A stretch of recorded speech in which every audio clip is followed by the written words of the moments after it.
Salam damai sejahtera saudara-saudaraku yang terkasih pencinta firman Tuhan. Berjumpa kembali dengan Bible Learning with Father Joseph. Saudaraku yang terkasih, apa kabar Anda semua? Saya harap Anda semua sehat, selalu luar biasa dalam Tuhan, seindah bunga-bunga di hadapan saya ini. Tapi nanti dulu deh, jangan seperti bunga ini. Karena bunga ini indah, bagus, tetapi palsu dari plastik. Keindahan kita di hadapan Tuhan hendaklah asli, murni, dan juga suci. Percuma bagus tetapi banyak kepalsuan. Percuma indah tetapi ternyata hanya bersandiwara. Saudara-saudaraku, kalau di hadapan saudara, di hadapan teman, di hadapan sahabat, di hadapan anak maupun orang tua, kita bisa bermain topeng. Kita bisa bermain sandiwara. Kita bisa tipu-tipu. Tetapi yang namanya di hadapan Tuhan, Sang Pencipta yang mampu melihat kedalaman hati, tidak ada satupun orang yang bisa bersandiwara. Maka kalau kita dalam doa, dalam ibadah kita bersandiwara, kita pura-pura, percuma. Karena Tuhan tahu isi hati kita. Nah, saudara-saudaraku yang terkasih, dalam video ini, saya mau membongkar sebuah kisah yang luar biasa dalam Injil, yaitu sebuah kisah yang mengajak kita untuk betul-betul percaya. Bukan sekedar percaya di mulut aja, bukan sekedar percaya di pikiran saja, tetapi betul-betul percaya. Lalu juga ada satu kekuatan lain lagi yang dilakukan oleh orang percaya, yaitu namanya doa. Kombinasi penggabungan antara rasa percaya dengan doa. Orang percaya mengungkapkan hidupnya dengan doa, menjadikan doa sebagai kekuatan dalam hidupnya, dalam berharap, dalam berjuang, dalam berusaha.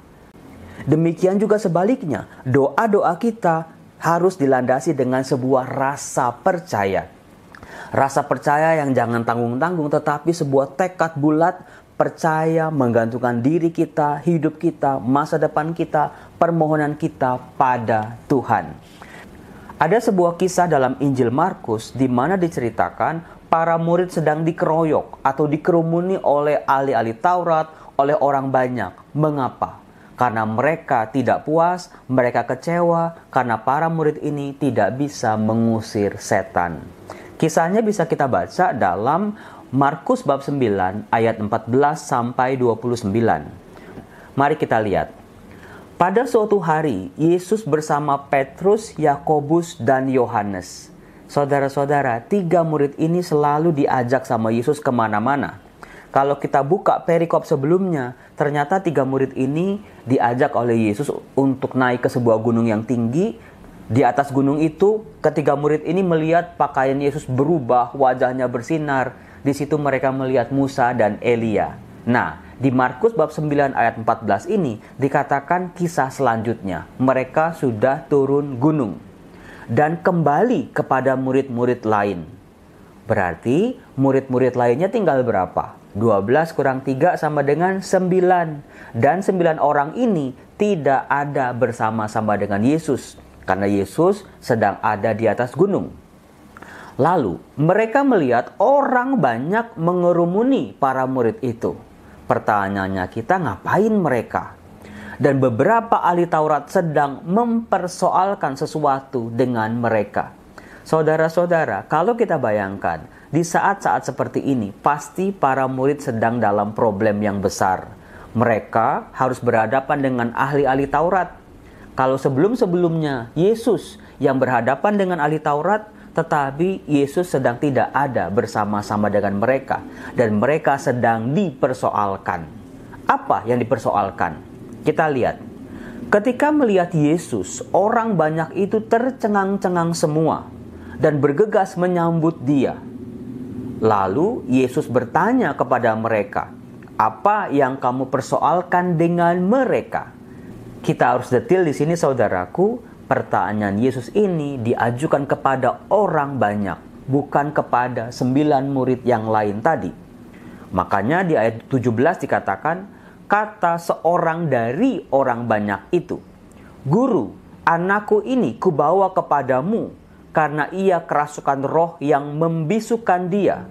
Setiap kali roh itu menyerang, anakku dibantingnya ke tanah, lalu mulutnya berbusa, giginya berkeretakan, dan tubuhnya menjadi kejang. Oh, ternyata ada seorang ayah yang memiliki anak kerasukan setan, dan ternyata kondisi anak ini sangatlah memprihatinkan. Lalu si bapak mulai sebuah percakapan begini. Aku sudah minta kepada murid-muridmu supaya mereka mengusir roh itu, tetapi mereka tidak dapat. Saudaraku, sebetulnya si bapak ini bukan hanya protes kepada para murid yang tidak dapat mengusir setan, tapi juga bisa kita bayangkan, sebetulnya dia juga sedang protes kepada Tuhan Yesus. Kok masa Tuhan Yesus saja yang bisa mengusir setan, murid-muridnya kok nggak bisa? Selama ini apa aja yang sudah diajarin? Nah, seperti itu. Maka di sini para murid ditegur oleh Yesus. Yesus berkata kepada mereka, maksudnya kepada para murid, "Hai kamu angkatan yang tidak percaya, berapa lama lagi aku harus tinggal di antara kamu? Berapa lama lagi aku harus sabar terhadap kamu?" Yesus berkata, "Bawalah anak itu kemari." Lalu mereka membawanya kepada Yesus. Dan ketika roh itu melihat Yesus, anak itu segera digoncang-goncangnya. Dan anak itu terpelanting di tanah dan terguling-guling, sedang mulutnya berbusa. Kemudian Yesus bertanya kepada ayah anak itu, "Sudah berapa lama ia mengalami ini?" Saudara-saudaraku yang terkasih, ternyata durasi orang sakit, durasi orang mengalami penderitaan menjadi sangat penting bagi setiap pendoa. Seperti yang dikatakan Yesus kepada ayahnya ini. Dari situ kita bisa melihat sebuah informasi. Jawab ayah itu sejak masa kecilnya. Di sini kita bisa melihat ternyata anak itu sudah menderita sekian lama, roh jahat itu sudah bersarang dalam dirinya sekian lama. Bukan sehari, 2 hari, setahun, 2 tahun, tapi dalam jangka waktu yang lama. Maka dari itu kita bisa melihat keganasan dari roh jahat ini untuk mengganggu si anak sangatlah serius. Seringkali roh itu menyeretnya ke dalam api ataupun ke dalam air untuk membinasakannya. Saudara-saudaraku yang terkasih, inilah cara kerja dari roh jahat. Apalagi kalau bukan membinasakan hidup manusia, membuatnya menderita, membuatnya tidak bahagia, membuatnya tidak bisa hidup normal seperti manusia yang lain. Tetapi ternyata juga kita dapat informasi, anak ini adalah anak yang kuat. Karena apa? Karena dia tidak mudah untuk dibinasakan oleh roh jahat ini. Lalu ayah itu melanjutkan, "Sebab itu, jika engkau dapat berbuat sesuatu, tolonglah kami dan kasihanilah kami." Saudara-saudara, ada sesuatu yang kurang dari kata-kata, dari rasa percaya, dari keyakinan dari si ayah ini. Sebab dia berkata, "Jika engkau dapat." Artinya, rasa percaya dia sama Tuhan Yesus tidak 100%. Di dalam pikirannya dia masih meragukan Tuhan.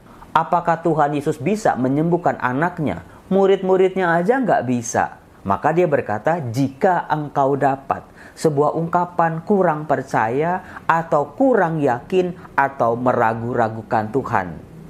Nah, disinilah keraguan si ayah ini diluruskan oleh Yesus. Yesus berkata, "Katamu jika engkau dapat."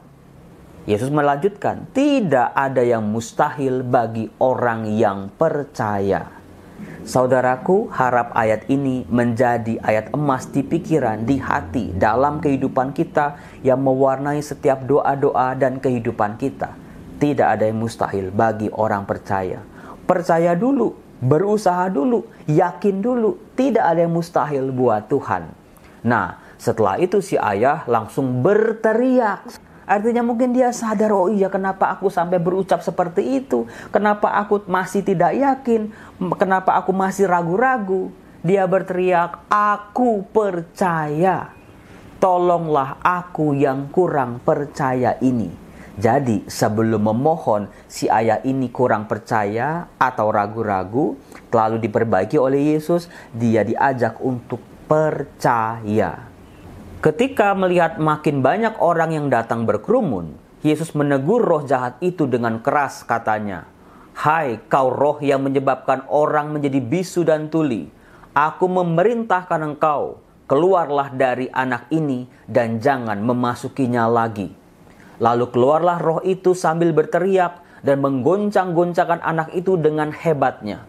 Anak itu kelihatannya seperti orang mati, sehingga banyak orang mengatakan ia sudah mati. Tetapi Yesus memegang tangannya dan membangunkannya, lalu ia bangkit berdiri. Saudara-saudara, kalau endingnya tuh anak mati, ya percuma roh jahatnya diusir tapi anaknya mati. Buat si ayah tadi kalau anaknya sampai mati, keadaannya makin runyam. Tetapi karya penyembuhan Yesus tidak membuat anak itu mati. Ketika Yesus sudah di rumah dan murid-muridnya sendirian dengan dia, bertanyalah mereka. Di sini sebetulnya yang ditegur karena kurang percaya bukan hanya si ayah, tetapi juga para murid. Mereka mungkin sedih, kecewa, kenapa mereka tidak bisa menyembuhkan anak itu. Lalu juga Yesus mempertanyakan rasa percaya mereka. Tetapi mereka menyaksikan, mereka melihat sendiri, mereka mendengar bagaimana Tuhan Yesus mengadakan sebuah mukjizat pengusiran setan. Nah, di situ mereka memberanikan diri bertanya pada Yesus, "Mengapa kami tidak dapat mengusir roh itu?" Saudara-saudaraku, dari pertanyaan ini kita bisa merasakan sedikit para murid sedang kecewa karena merasa gagal. Mengapa ajaran Yesus yang sudah mereka ikuti, yang sudah mereka lakukan kok tidak membawa hasil? Nah, di sini sebetulnya Tuhan Yesus membongkar sebuah misteri lain lagi, yaitu jenis ini tidak dapat diusir kecuali dengan berdoa. Nah, di sini Yesus sedang mengajarkan sebuah hal baru, yaitu kekuatan doa. Sebab dalam doa kita bisa menyerap kekuatan ilahi yang bisa bekerja dalam mulut kita, tangan kita, hati kita, seluruh tubuh kita, untuk bisa menyalurkan kuasa itu kepada orang-orang sakit, orang-orang yang membutuhkan. Saudara-saudara, kalau rasa percaya diiringi oleh sebuah doa, dua-duanya bersinergi, hasilnya akan menjadi luar biasa. Saudara-saudara, semoga doa-doa kita terus menumbuhkan rasa percaya kita. Demikian juga dengan rasa percaya kita pada kuasa kasih Tuhan semakin disuburkan oleh doa-doa kita. Maka dari itu, jangan lupa berdoa setiap hari, mohon kekuatan dari Tuhan. Tuhan Yesus, tambahkanlah imanku. Ampuni ketidakpercayaanku pada kuasa-Mu. Seringkali sebagai manusia, dalam segala himpitan-himpitan dalam hidupku, membuat aku kurang percaya pada kuasa-Mu. Biarlah Tuhan, dalam doa-doaku yang selalu aku andalkan dalam kehidupanku, aku boleh menyerap kekuatan daripada-Mu yang menguatkan aku, menjadikan aku orang-orang percaya. Tuhan Yesus, ampunilah aku, orang yang kurang percaya ini. Biarlah mengalir dalam jiwaku keselamatan dan kekuatan, pertolongan daripada-Mu, dalam nama Bapa dan Putra dan Roh Kudus. Amin.